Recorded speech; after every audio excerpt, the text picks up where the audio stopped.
ranting and raving, baby, and that's okay. At least I've got options. We live around the world and we all have our own, we all run Logic in our own little studios. Well, sort of studio-ish. What do you call your studio? The Hunderhutter, the doghouse. The doghouse. It's basically in my garage. Literally in the garage. Mine's in my front room so I can see the sea. I think this is we have differing approaches to the creative industry.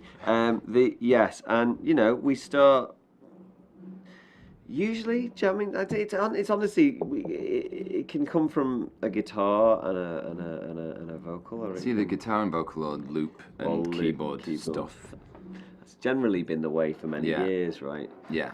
But now we just record it and then we post it to each other. We kind of have a central FTP site and we'll set up, we'll record, you'll have our Logic session going and I'll just be like, ping it up. Yeah. And then if somebody likes it, they take it away and they can either change it and send it back to you or they can ignore it, you know. Yeah, it's just up there for consideration. Well, my studio is got a laptop, Apogee, Duet, and a SM7, and that's it. I don't have anything else. Right. And two little, I don't even know what the speakers are. I go as minimal, as little stuff in between brain and recording device. That's kind of the way I do it. Because I've never got any time to do it more than for like 30 seconds at a time. So I just need to go, boom, done.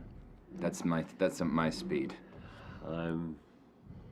iMac vocal speakers, Prism converters, you have fancy Rupert Neve strips, yeah, lots and lots of lovely microphones, compressors, yeah. But I do TV stuff as well, so it's the stuff that I have to be able to achieve at home has to be more real, broadcast quality.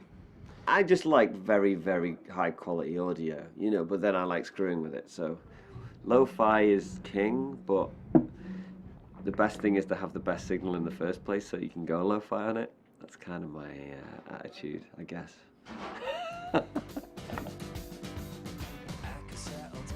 This is the problem, you're not going to want to hear that. I don't think young bands are going to want any kind of advice from us because we don't rehearse. We don't rehearse, we haven't rehearsed. For many, many years.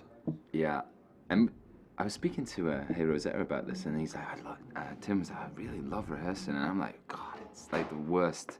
It's really bad for us to rehearse. Like the idea is that, you know, when somebody does something on stage that it was unexpected, that's what we're actually after. We're not after a perfection at all. In fact, as soon as we start to perfect something, it gets extraordinarily tedious for us. So we then just self-sabotage it usually. Yeah, so rehearsal, just never stop touring really is the main key to rehearsing.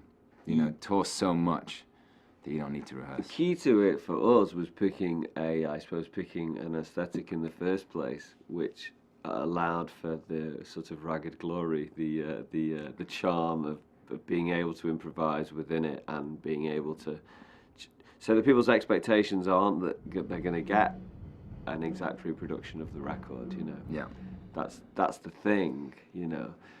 If you set yourself up for that, you're going to have to be doing it for the rest of your career. Yeah, that'd be a real bummer.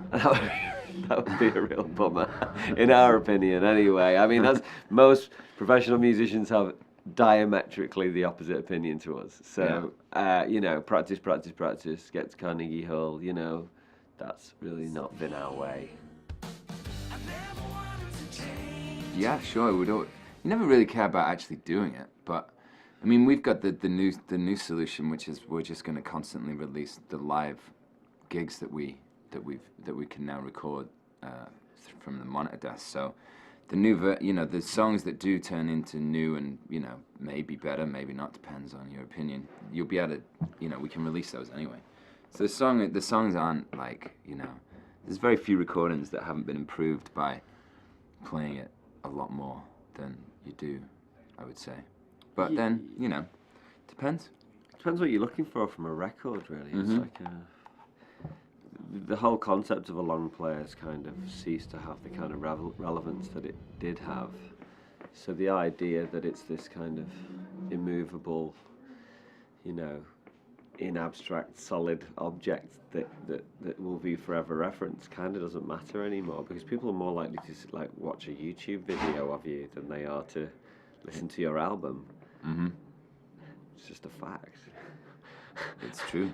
We still love it and we still love making them, but we know that it's archaic. It just is. It's a fact. It's already done. It's a done deal. You know, songs I don't think are, but you know, Concept albums are probably a bit alright. Yeah, as long as you've got a good, yeah, double-sided vinyl, 4-song kind of thing. They'll still exist. They'll still exist. Well, absolutely. I mean, well, we've tried a few other things, and they're always crap, and we end up just getting the 58s back out. That's basically what everybody does, you know. Yeah. And then, because what happens is some sound guy will come in with some rubbish that they've been given to try out, and you're like, okay, let's try it. You do 2 gigs, and it's like that shit. Throw it away and get the 58 back out. And I bet you we're not the only people that happens to. Yeah. That's basically what happens. And it's probably the same with the snare drum. Like, I've never seen him snare drum not modified 57. Which is funny. I have seen people try and do it with something else. I have seen people try.